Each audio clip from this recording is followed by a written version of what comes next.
Hey there, food wishers. Welcome to another live chat. Sorry for the grainy picture. I think that's because of the light. See, I really know this stuff inside out. It is really dark day here at Kismet. Rainy, overcast, and but I don't want to turn all the house lights on too high. So actually, Michelle, can you do me a favor? Can you turn the living room light on? All right, we're going to try to do a little more light here because, well, actually, I don't look bad grainy. It's kind of rough, kind of smooths out the rough spots. But anyway, I hope you are all doing well and staying warm and safe and hopefully home if possible. First of all, this is the special holiday edition chat. As you know, we have very specific themes for these chats that we really stick to really strictly. Although that's not really true. But today I wanted to talk a little bit about holiday special occasion meals and or entrees that you particularly like. If you have any suggestions to share, I'm going to talk about it in a minute. I finally, after all these years, posted a beef Wellington. So never say never. And you can see Michelle there in the background. That's our cutout to our what will be a dining room. And in fact, I'm burying the lead. We finally finished sort of our open shelving. It's been stained, it's been polyurethaned like 4 times. And now I'm just figuring out, and we're just figuring out where to put stuff. So it will be fuller as we go along here. But anyway, a little sneak preview of the kitchen. Turn off the light over your right ear. My right ear. Okay, hold on.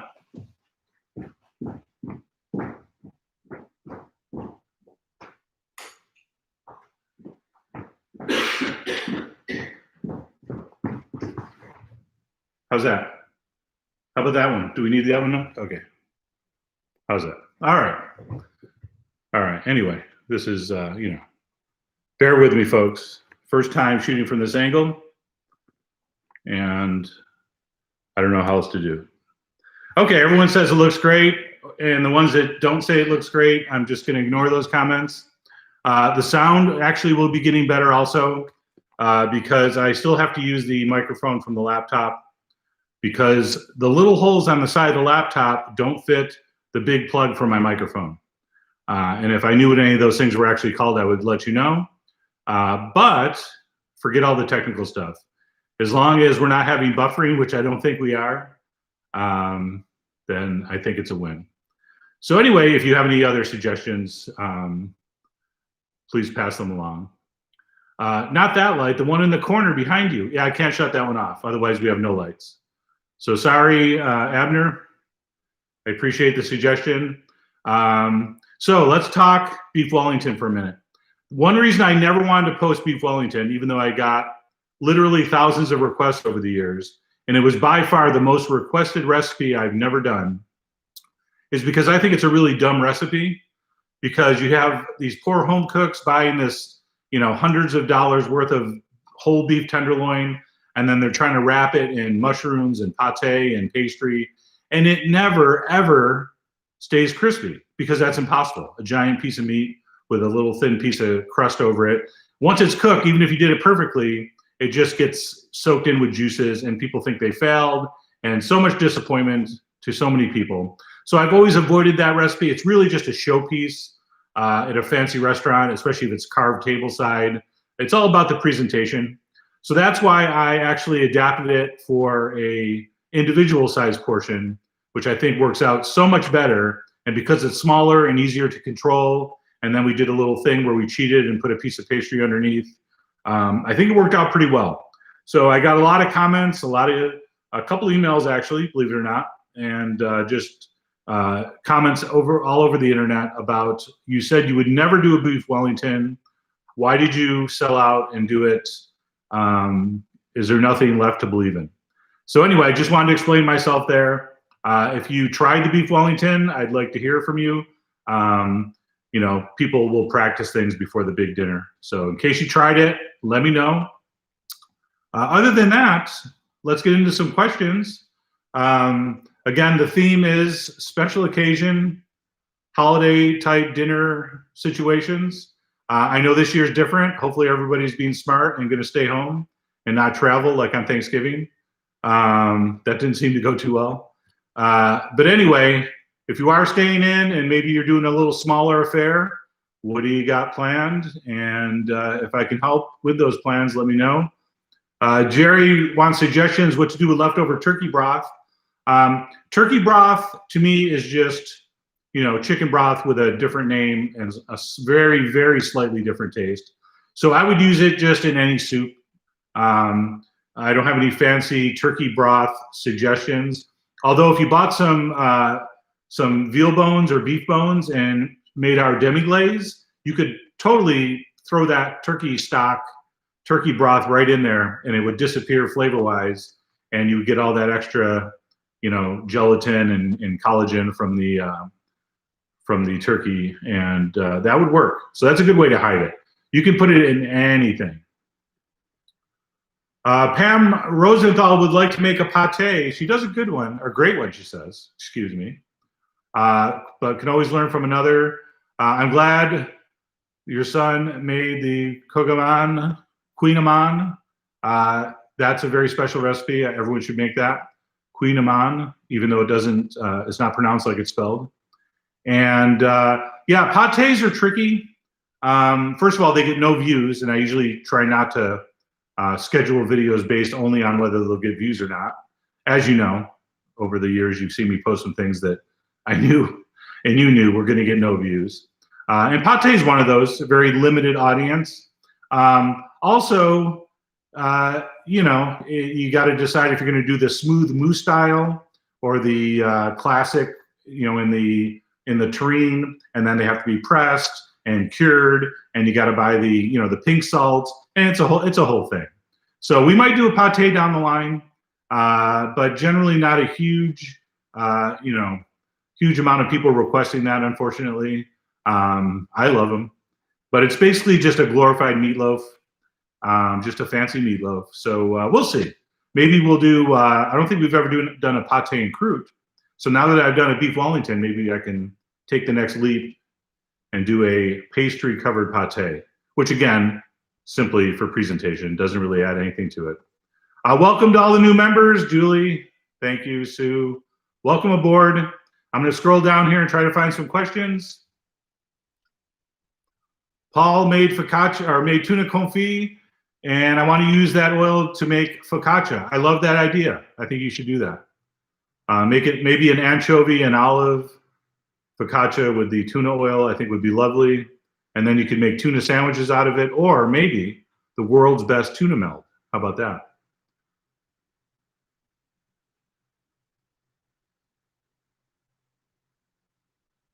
Paul's thinking he might have for Christmas Polish mushroom and sauerkraut. Oh, mushroom soup and sauerkraut pierogi. That sounds amazing. I really have to do a proper pierogi video. I know I did a cheater one, but you know what? That was such a iconic recipe in my family growing up. It's one of my earliest childhood food memories is eating pierogi in New York City and my grandparents. We used to travel there once a year. And I think I might have told this before. My grandmother would make pierogi, and then she would serve them and say, one for the girls, two for the boys. And the girls were not happy with that because you could eat these things like potato chips. They were so amazing, and we did get more than one and two. But that was her line, and I think she was referring back to the days when they first got to New York, and they were literally starving and had no money. Apparently the men got two and the women got one. Although in fairness, I think they actually had to go out and work like on construction sites for 17 hours a day with no sleep. So I guess that extra pierogi was for the greater good. But anyway, memories of the childhood. Heather finally watched Big Nights and thought it was great. Thanks for the rec. I've never made the timpano before. It looks crazy hard, and I think I actually would have to go buy that big old pan pot you do it in. But no, I've never tried that. Is it bad to think that would just be like I could do the same flavor profile in a lasagna pan? and I know it wouldn't look like a drum. But anyway, one of these days, maybe I'll take a shot at that.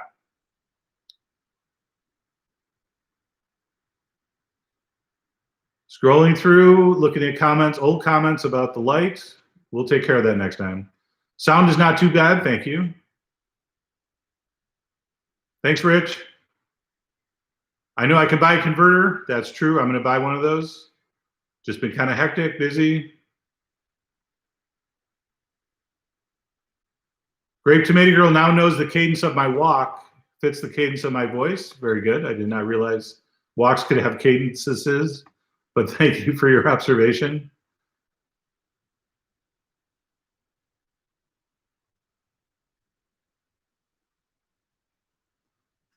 Okay. Thank you for the new members joining. Lots of new members joining. I just lost my place. If I missed your question, as usual, please ask it again, because these things scroll by fast, even though it's just member questions. By the way, if you're not a member and you want to be a member, just hit the join button under any video, on any video. Then you can ask a question that I will miss. So that would be cool.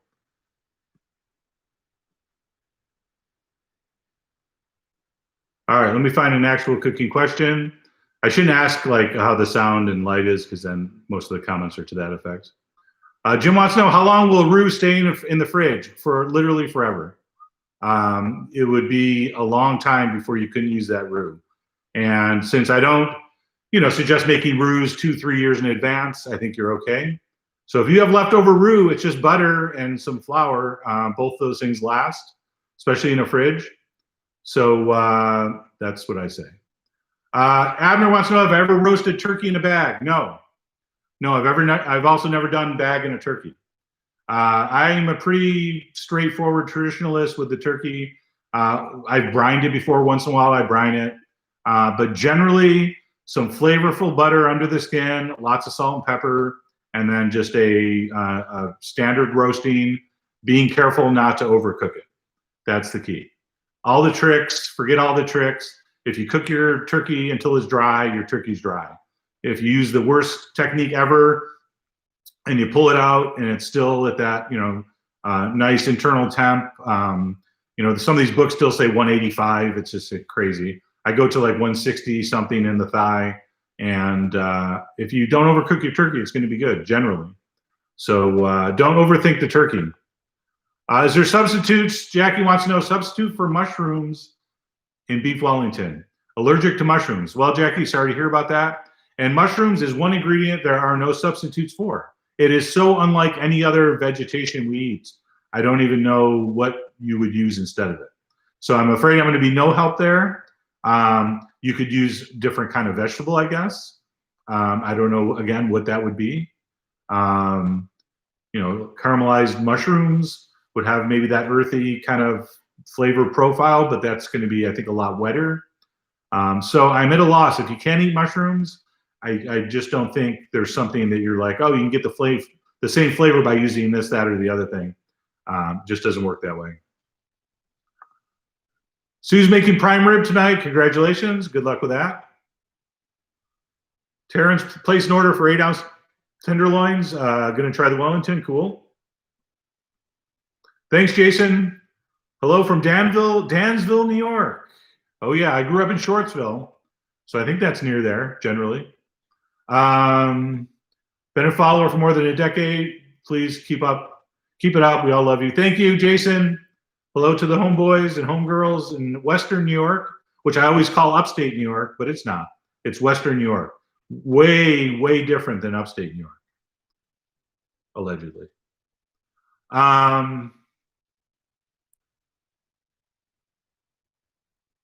Paul, are you asking or are you telling me? He says the prime rib recipe, method X, I'm assuming, where you put it in a 500-degree oven based on the weight for a certain number of minutes, then you turn the oven off and you don't open the oven, and it just, keeps sitting there cooking. And eventually, I think it's 2 hours later, you open it up and you eat, and it's perfect medium rare. I think Paul's saying that will also work with leg of lamb, rump roast, whatever, even boneless. So Paul has tried it. I'm going to speak for Paul. Paul has tried it and it works. I get that question a lot. will your method X work for this, whatever, pork roast? So apparently it does. I've not tested it, so I cannot vouch. And as usual, results are not guaranteed. But apparently it does, so good. Thank you, Vance. Thank you, Lisa. Welcome aboard. Christopher wants to know, is gnocchi alla romana a good side for guinea fowl? Sure, especially since it's guanciale wrapped. I mean, how would that not be good? I think the Roman style gnocchi, which are these discs or cutouts of semolina flour, basically a baked dumpling, would be great with anything. It's just a beautiful all-purpose, super starchy, super comforting, super delicious side dish. There's nothing that would not be good with. Stromboli for Christmas, Enrico. That sounds good. Vance bought an air fryer. Any plans to do air fryer recipe videos? I did a couple in the past. I think we did French fries, and I can't remember what else. Maybe I only did French fries, but then I tested chicken. It's, I don't know. I'm going to file that under Instapot and pressure cookers and crock pots and slow cookers. I just don't find my way to those shelves where those things live when I start cooking. I'm just a creature of habit. I think a lot of it is, however you do stuff when you learn how to do it the first time is what you tend to stick with. And in the, professional kitchens I kind of grew up in and cut my teeth, we didn't have any of those things. So it just doesn't seem natural to me, which is just a horrible attitude for new technology. But anyway, I have an air fryer. Somebody sent me one. I think my benevolent corporate overlord sent me one to try out, and I did French fries with it, and it worked fine. They were nice French fries. I mean, nothing to go crazy about. They were good. So yeah, I don't think I have any air fryer recipes planned. What percentage of the public has one? I would like to know that answer. I'm hesitant to do videos where only 5% of the people can make it because they don't have that thing. But anyway, we'll see. My thoughts on smoking clams. Well, some of these jokes just write themselves. Anyway, they're really hard to roll. No, smoking clams, never done it. I've grilled oysters and had shellfish on top of a grill opening up that were kind of smoky when we ate them. Does that count? Are you talking about actually putting clams in a smoker like for a long period of time? I'm intrigued. Athena, I think you should try it and report back. Jim has some birria meat, but I have used it all up. But I've used up all the reserved beef fat for frying the taco. Is there a shortcut for making more? Well, what that is basically chili stained and scented beef fat. So if you have a way to get some beef fat, you could just add some chili powder to it, guajillo, if you have the same chilies you used in the original recipe, some cumin, some of the spices we used. You can fake it. You could even do that with butter.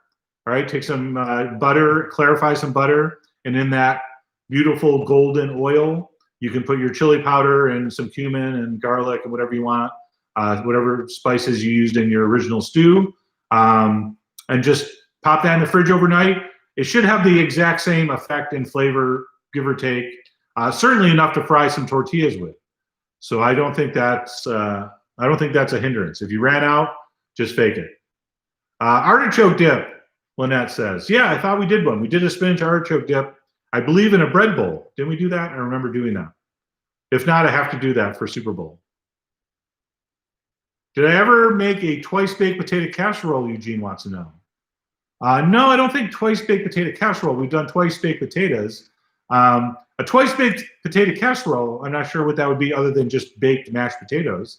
And we've done that too. Make ahead mashed potatoes, where you mash your potatoes and put in your cheese, your sour cream, your creme fraiche, or whatever. Put it in a casserole dish. Make some waves with a butter knife on the surface. Butter, hot oven, boom, presentation. And stays warm forever. So if that's what you're talking about, I think we've made that. Or this is just semantics. I'm not sure. But yes, Jim, remake video requests, steak au poivre and chilaquiles, they're on the list. Couldn't agree more. Those need to be redone. EA wants to know any good tips for Chipino. Any fish suggestions? Yeah, the fish suggestions would be wherever you live, go to the best market that sells fish and tell them you're making a fish stew Chipino and get the freshest, best shellfish and regular fish they have, and they will steer you to the right choices. Anything works in Chipino.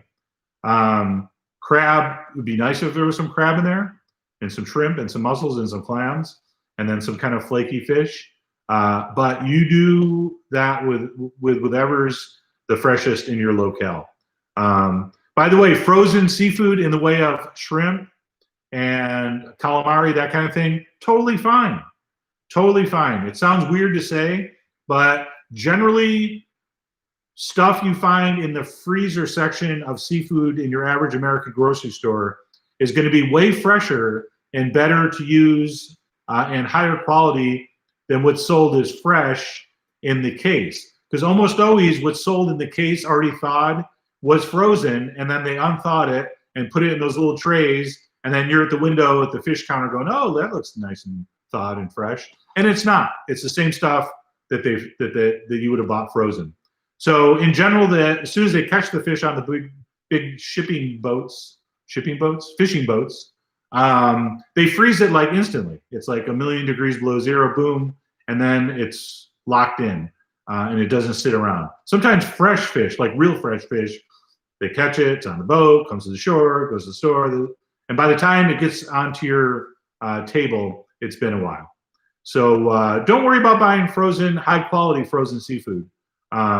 Check your sources, of course, but not a bad thing. I'm a fan of frozen fish. If you are looking, or if you've been shying away from that, that's something to keep in mind.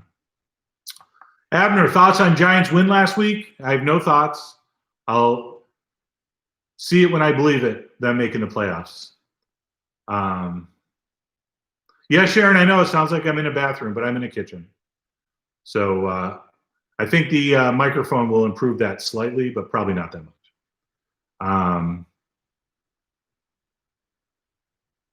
Mr. Bellamy, no, I've never put baking soda in a dry brine for turkey. I guess because we did that for our oven fried wings and they came out crispy. A lot of times these tricks for crispy wings and coated wings, people will send me questions, will that work for a turkey or a chicken? The reason they work on a wing is because they're small and fatty. And they just, a turkey just is going to cook differently than a chicken wing. I mean, duh. So a lot of those tricks we use for the chicken wings don't work for turkeys and big hunks of meat, unfortunately. So no, I've never tried that. But if it works, I would like to. You're welcome, Julie. She taught her first graders to color around the outside, around the outside, around the outside. That's good. You can never expose first graders to enough old hip hop references. People think that's Eminem, but it's actually a square dance call. I think first made popular by Malcolm McLaren, as I date myself. Gene finally found crystallized ginger, making the gingerbread biscotti. Very good. Love that recipe. Speaking of cookies, I am doing a lace cookie, the kind with the chocolate in the middle. Is that Florentine, I believe? That is going to be posted on, I think, Friday, coming up. And then by the way, we're going to take a few days off for the holiday, of course. But anyway, I'll let you know the schedule. I'm not sure when the next chat's going to be, but we'll figure it out. You're welcome, Brian. Omar says we need a colent recipe. What's a colent? Colent. I'm not sure. Thank you, Isaac. Yes, we're very proud of the shells. We just have to fill them out. Shar, we don't know if we like the fancy espresso maker. Ours broke, and we just replaced it very recently, like in the last day or two. So we actually haven't used it yet. That's one of today's projects. So thank you for asking.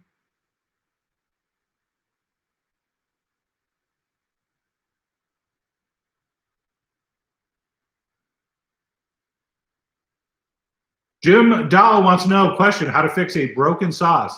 Depends on which sauce you're talking about. Please clarify. If you're talking about hollandaise, we have an amazing video for how to fix a broken hollandaise, which I believe I posted. So check that out. Otherwise, broken sauce, you have to clarify what you mean. If you did a pan sauce and the butter separated, that's hard to fix because you'd have to skim the butter off and put chilled butter back in. That's what emulsifies in. Sometimes a little cold water will work and re-emulsify it, but I'd have to be there. It's hard. It's really hard to explain that one, or I'd have to show it on a video, of course. Cool Canoe Chick, what's my favorite dressing recipe? That's probably, I don't have one is the answer. I don't have favorite recipes generally. I have favorite laughs. That's, of course, Michelle. But dressing recipe, I mean, if I could only eat one dressing the rest of my life, I like creamy things. So maybe a creamy blue cheese made with, from scratch with some high quality blue cheese. Yeah, that I think would be my choice. So I'll go with blue cheese. If I have to answer, right? I can't pass. All right, I'm going to go blue cheese. And I swear to God, some of you make suggestions that these aren't recipes. You just want me to try to pronounce this. So I'll play. I'm gullible. Karen S. wants to know, have I made Stolen yet? Well, the last part I understand stolen, so maybe this is a legit recipe. I'm looking for a recipe, but it has to have marzipan in it. Yeah, I love marzipan. I tried to make marzipan from scratch. It didn't work. I didn't even film it. A little test, so I have to go back to the drawing board. One of these years, I really want to post a how to make marzipan. They make it look so easy on British Baking Show. So I'm going to have to try that. I wasn't really paying attention. I was just kind of winging it with some extra almonds. So anyway, sorry, Karen, I'm not familiar with the Weissenstollen, but I will look into that. It's never too cold or snowy to grill, Paul says. I agree. All right, you have to want it, people. You have to want it. If you want a grilled steak, you can do it.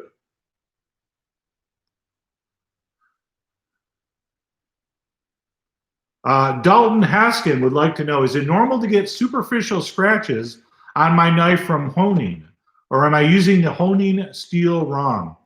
If you're using the long steel, the whoosh, whoosh, whoosh, yeah, superficial scratches would be very strange. Now, hold on one second.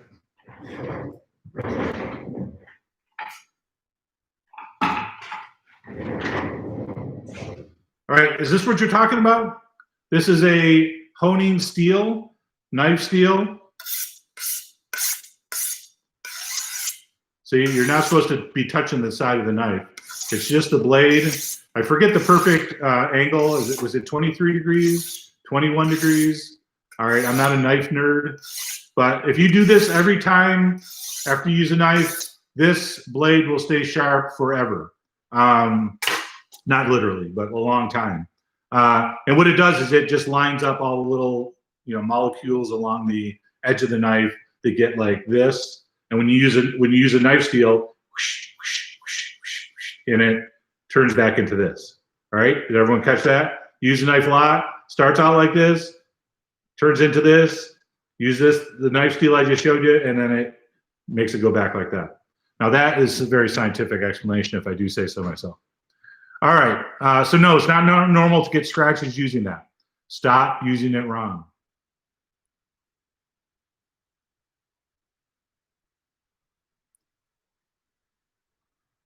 I don't understand question number 2, Jim. Testing to see if this works on your side. Chef to highlight questions for members. Oh, at Food Wishes, I see you did my name. Only members are asking questions, so you don't have to worry about that. So every question I'm reading here is from members, so if that's what you're talking about. Paul, best way to freeze fresh herbs? I've never done it. Never wanted to. I've seen people try to freeze fresh herbs and they thaw them and they don't look good. So I am not behind the fresh herb freezing. Can we grow those under a light in some back room or in a windowsill or something through the winter? I don't know. I've never done or been a fan of the freezing fresh herb. I remember my parents a million years ago. I think my dad tried to freeze a whole bunch of parsley, for my mom when they make meatballs. I don't remember if that worked or not. I mean, I guess it technically works, but it just seems wrong. They always look sad when you thaw them, and I don't want sad herbs in my meatballs. So anyway, Cody, my peanut butter cookies were a hit. Well, good. I'm glad. Those are one of my favorite easy cookies. Julie wants to know if I made a divinity video. I have not. Is that marshmallows? I forget what divinity is. Is that like a marshmallow? Thanks, Lee. Brian, I've never used saffron in my cooking, but planning to pick some up. What types of dishes work best? I've only had it in red pasta sauce. That's weird. Brian, you want to make a classic rice pilaf with a pinch of saffron. I'd say that would be a good way to initially familiarize yourself with saffron. I believe it's in our chicken and rice video. Anyway, go through the library, look for yellow rice, and make that recipe. That would be saffron. We've used it in probably 12 recipes, I'm going to guess, maybe more. I keep forgetting we've posted almost 2,000 recipes. Isn't that unbelievable? Has anyone seen all 2,000? Probably a few of you.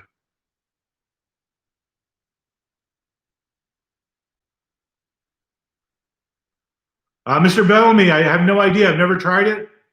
I don't know. Would baking soda and dry brine work for turkey skin? Has anyone tried it? I've never tried it. I don't think it's going to work. I don't think you can have super crispy turkey skin. I don't know. I'm skeptical. I hope it works, but I don't know.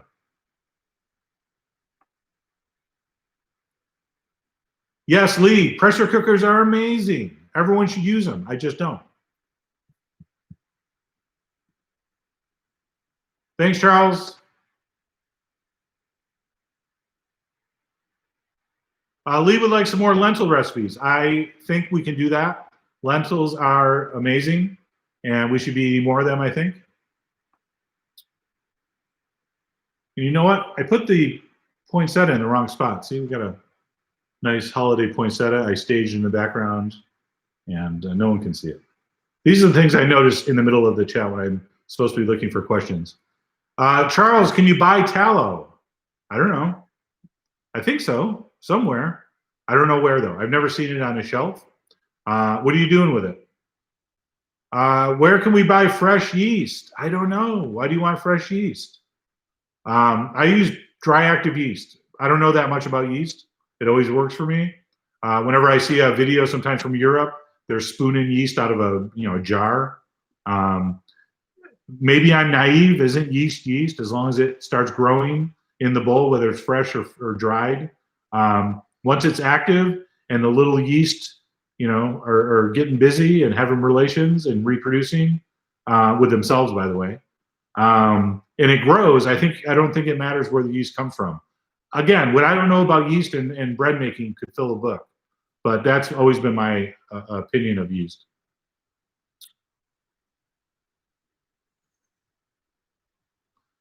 Grape Tomato Girl, did you have a question on grape tomatoes? I missed it. Was it a real question? Or are you just busting my cherry tomatoes? I'm sorry, my grape tomatoes, as we say in New York.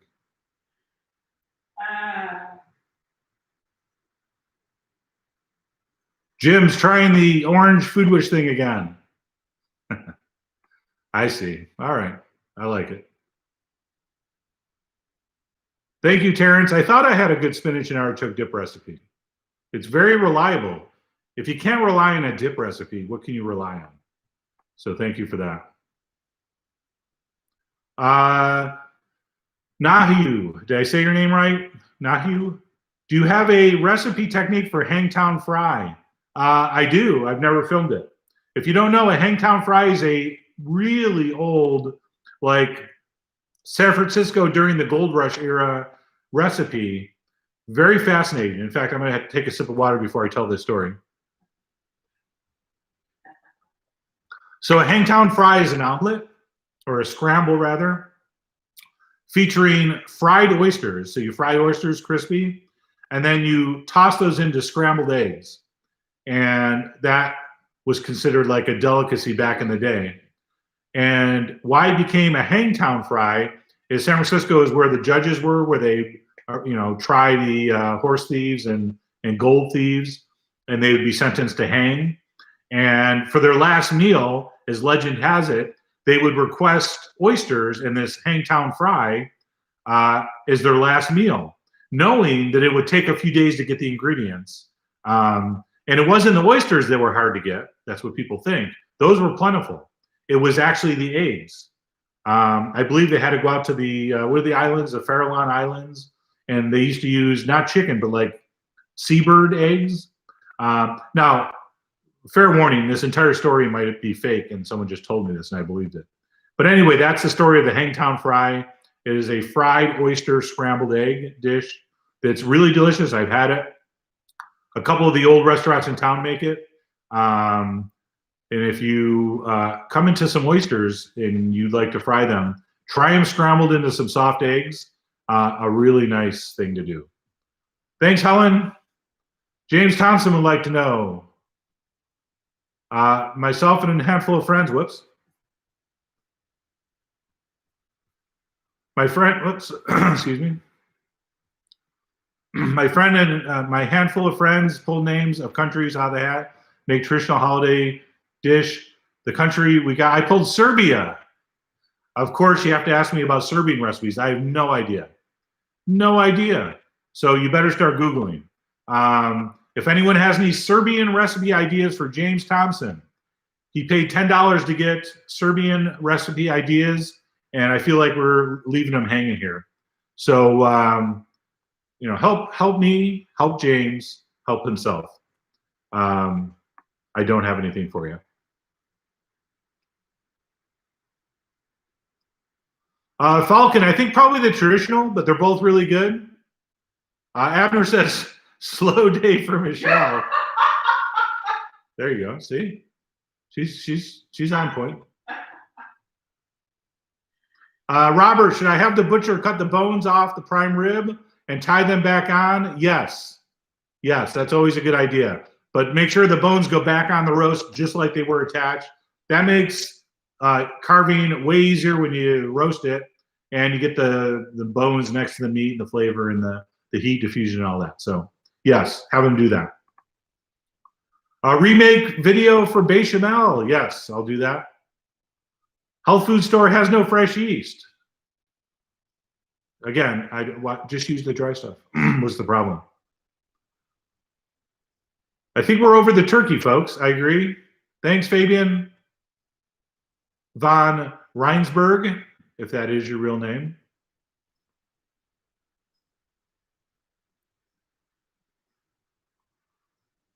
Has anyone seen the trailer for the Showtime movie Recipe for Seduction, presented by Kentucky Fried Chicken, starring Mario Lopez as Colonel Sanders? You can't make this stuff up. I hope that's real. I haven't seen that, but I'm going to go look later.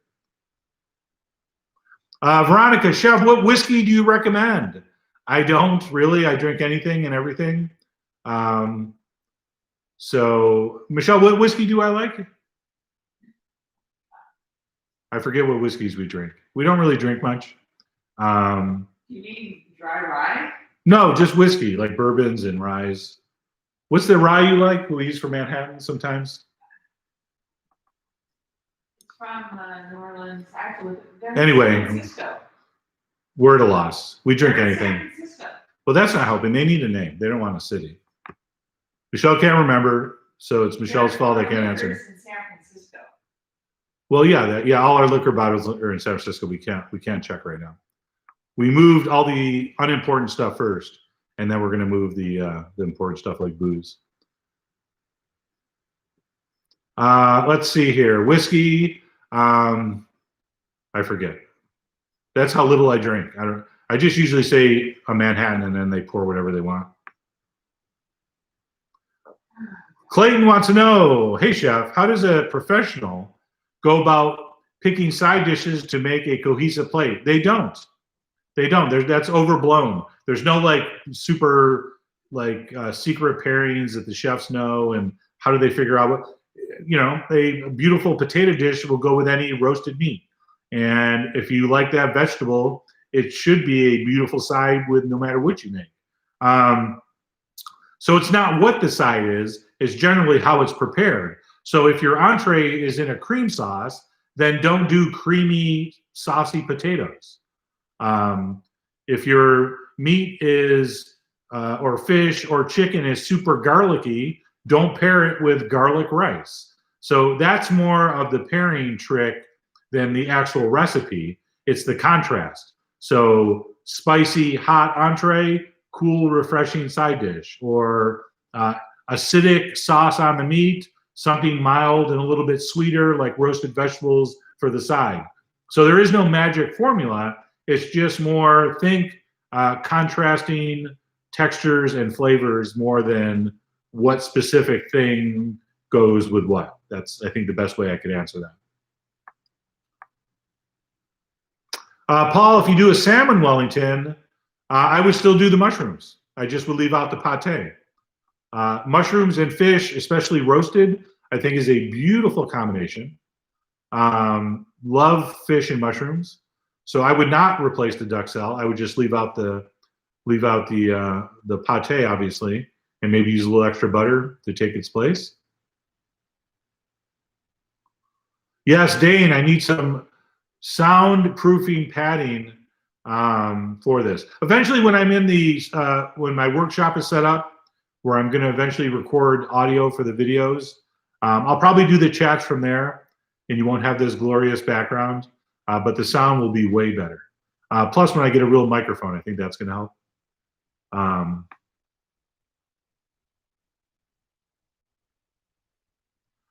Courtney, I would love that recipe. Sydney, my corporate overlords are Meredith, who owns All Recipes, for the record.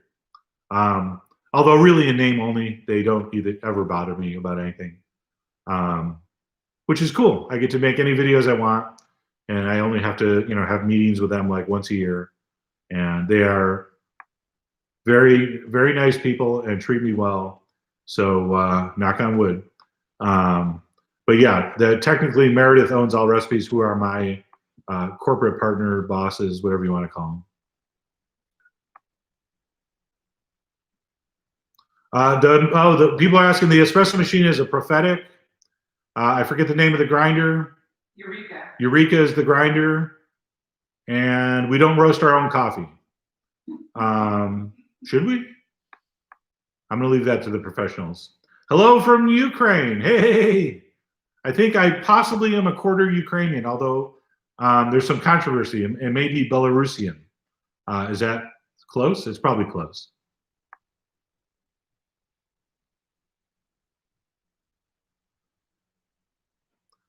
I don't sharpen my own knives. Yes, it is the pride of all chefs, all real chefs. I'm not a real chef. I'm a YouTube chef. So I just take my knives to the hardware store where they sharpen them, or there's usually a guy at every farmer's market in a van that when he's not the farmer's market is, I think, parked down by the river. And they come to the farmer's market and you bring your knives and it's a couple dollars a knife, and they actually do it, properly. And I'm proud of it. I don't need to, who am I trying to impress? Sharpen my own knives.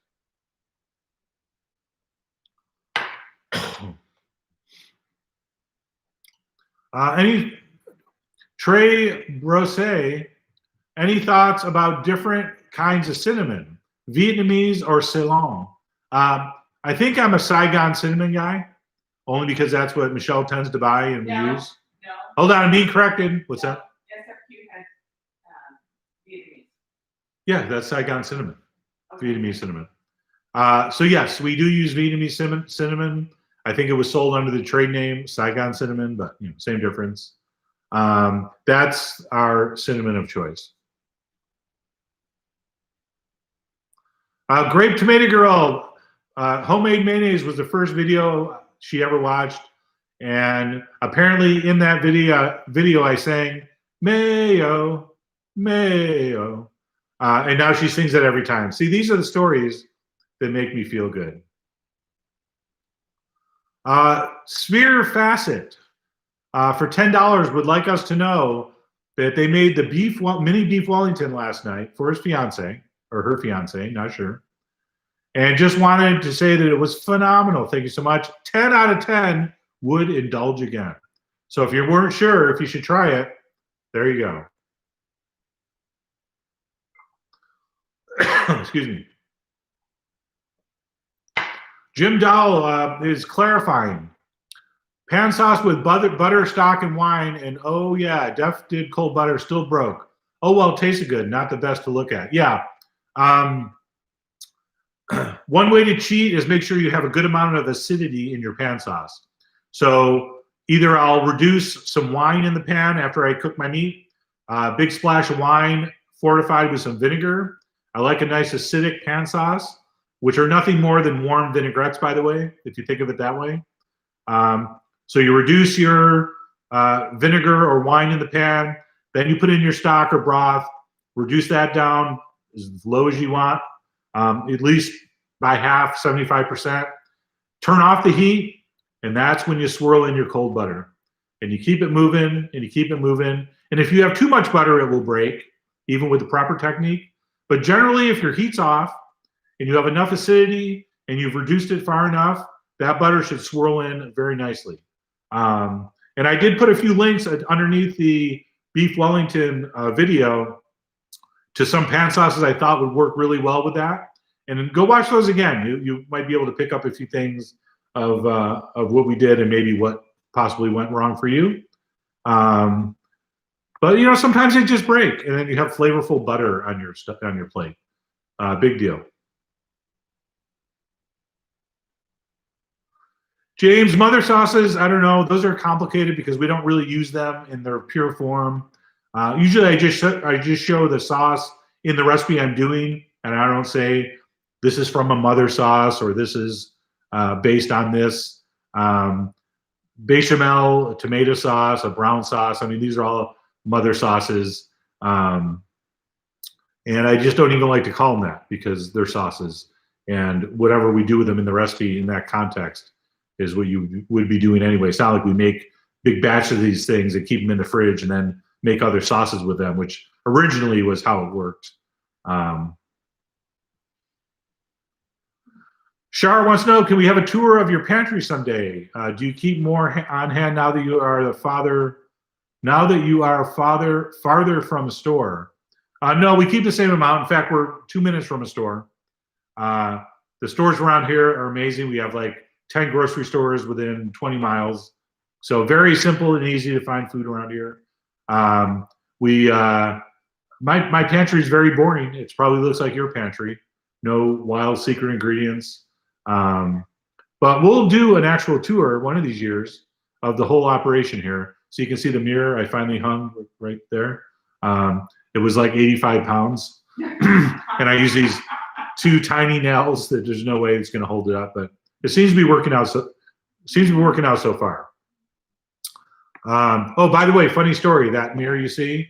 The reason Michelle's laughing is because I had to have surgery indirectly after carrying that mirror home. We found it in a kind of not a secondhand shop, but a shop that had interesting articles. A very eclectic store in the Mission in San Francisco, and we saw that mirror. Price was great. And we lived about 4 or 5 blocks away. So Michelle loves this story. So I didn't want to it wouldn't fit in a car or in a cab and it was raining.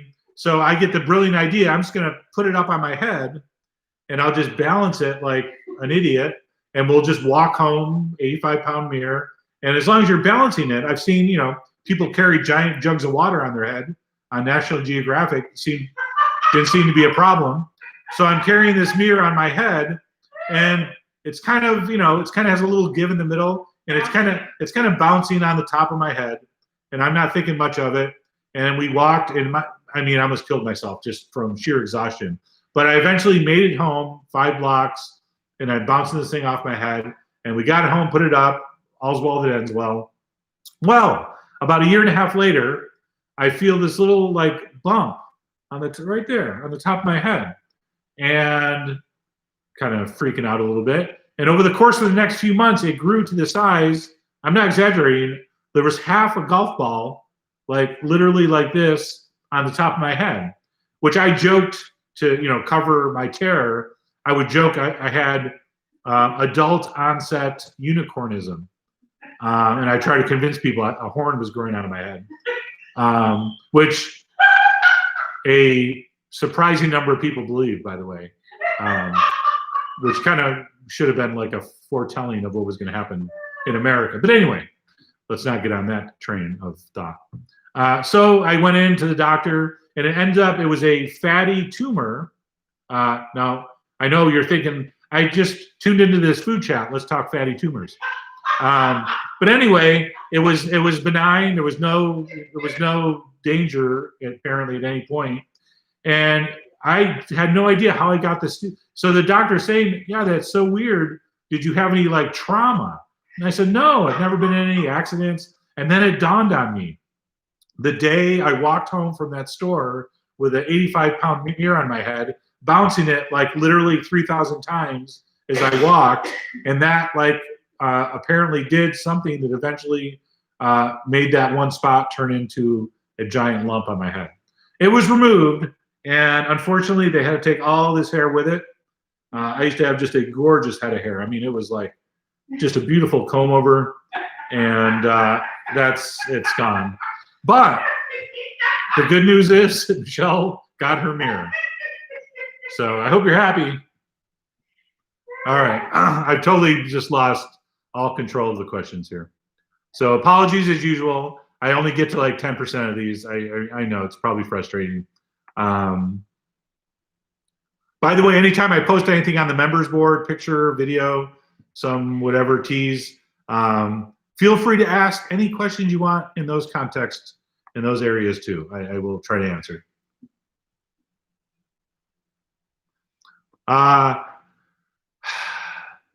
ACLOROK. Are there any recipes that you want to revisit, do in HD? Yes, all the early ones. I want to do them all over, because every time I see a recipe from 2008 or 9, I'm like, oh my God, you can't even see what I'm doing. So yes, I want to redo all the old recipes. Aklarok. I'm going to go with Aklarok. And Steak Diane is reiterating, it's not normal to get scratches if you're sharpening a knife.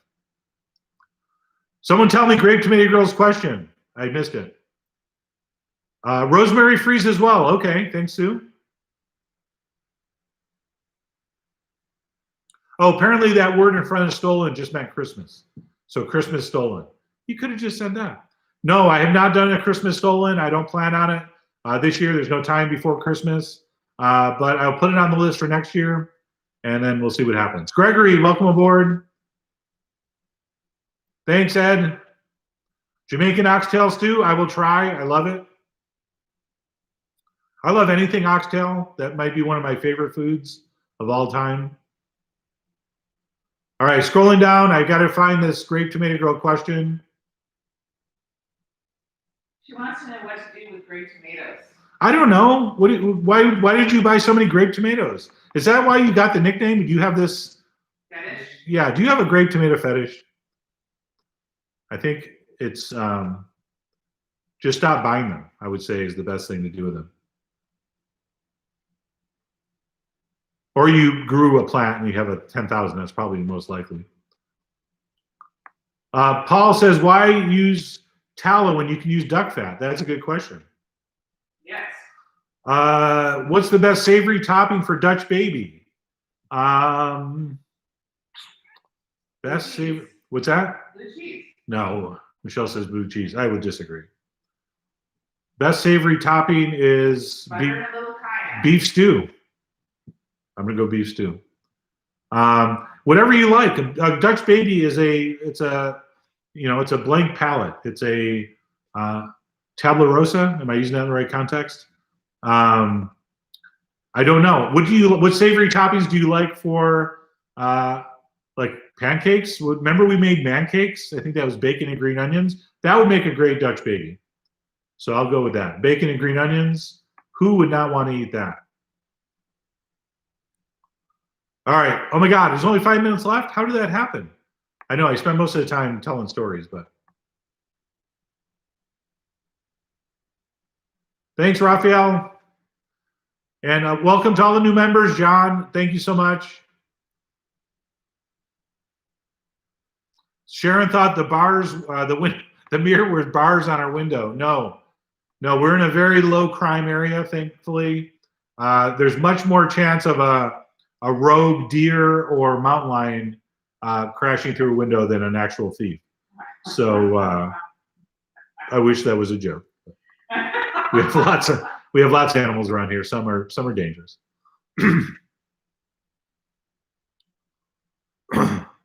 Abner wants to know, what about using cashew cream in an au poivre sauce? Well, that would be kind of sweet and rich. I'm not saying it wouldn't work. I'm just saying I wouldn't do it. Katie's 4-year-old son loves watching the videos with her, says hi. Hello, Katie Thompson Ferguson's 4-year-old son.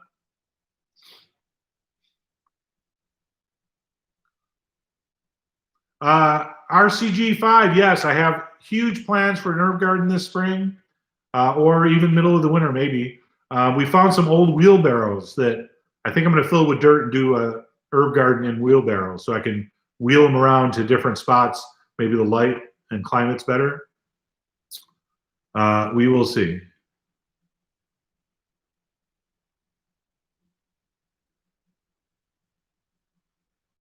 Yes, Lee, I swear to God, people believed I had adult onset unicorn syndrome. Although I called it adult onset unicornism. And some people were very like, oh no, that's terrible. But what a cool thing to have. Grape Tomato Girl wants a remix of Michelle's Laughs.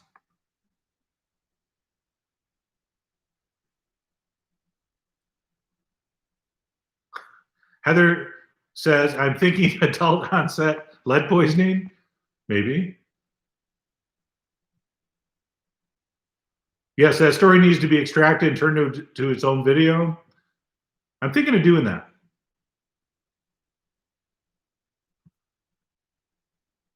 Although now I'm realizing as I read the unicorn comments and questions, how far behind I am on the comments and questions.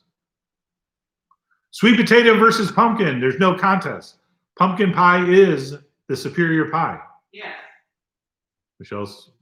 Michelle seconds that. Beer cheese fondue with the crostini déjeuners. We did a beer cheese. Go check our beer cheese video. It's not a fondue, but I think you could serve that warm. Go check it out.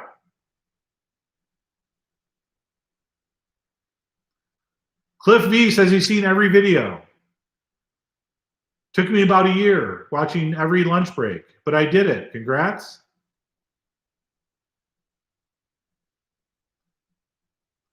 Thanks, That Bug Girl. Welcome aboard.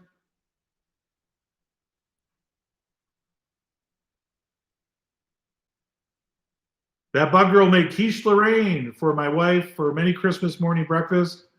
It's the only thing she asks for anymore. Yes. Man, I got to figure that out, how to get Michelle to only ask quiche. Michelle, people are enjoying your laughing in the background. Pass that along. Thank you.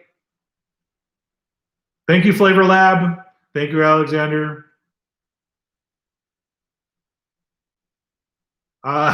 Fabian, wow, this is a blast from the past.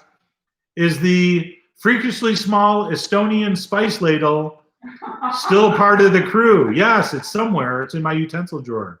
Yeah. Thank you, Average Betty. That came from Average Betty, one of the original YouTuber foodies, OGs. I won a trip to Estonia, but I'm afraid to fly. So she went in my place, and brought me back this awesome little spice ladle. Jim, no offline chats with Babish after the last time you joined, but I appreciate it. Alexander, happy Hanukkah. Yes, same to you.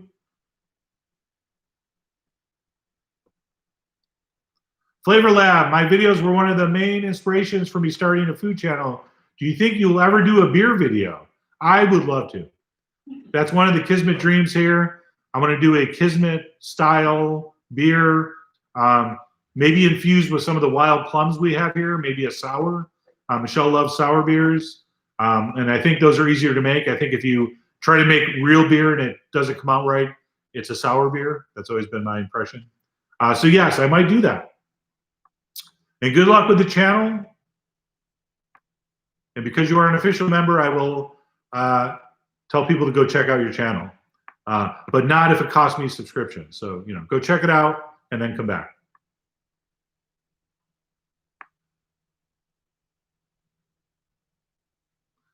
Penny K made the mistake of making focaccia for her family, and now she has to make it at least once a month or she will be disowned.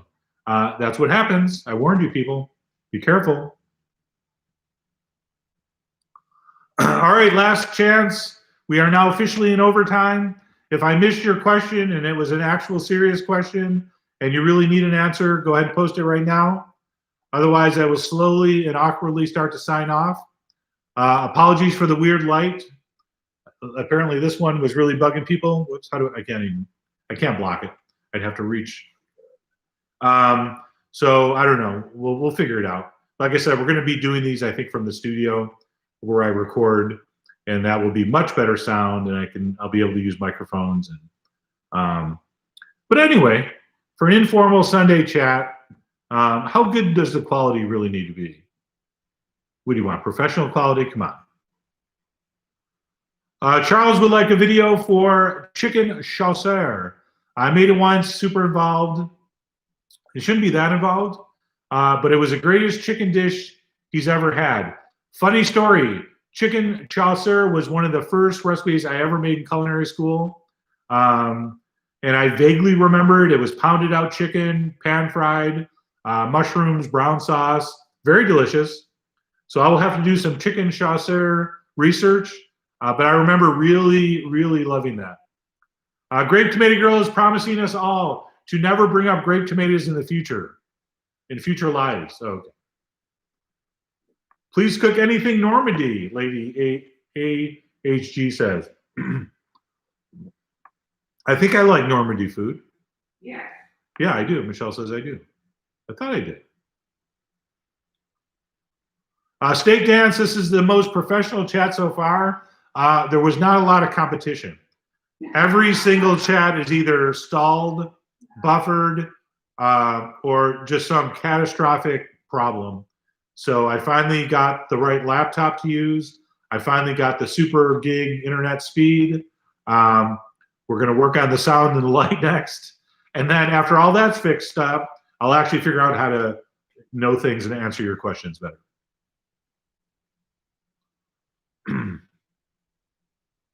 Not one buffering. I know. It's crazy. Bill says he likes the kitchen lighting and audio is good too. Love the kitchen scene for chats. I know. I would like to use this.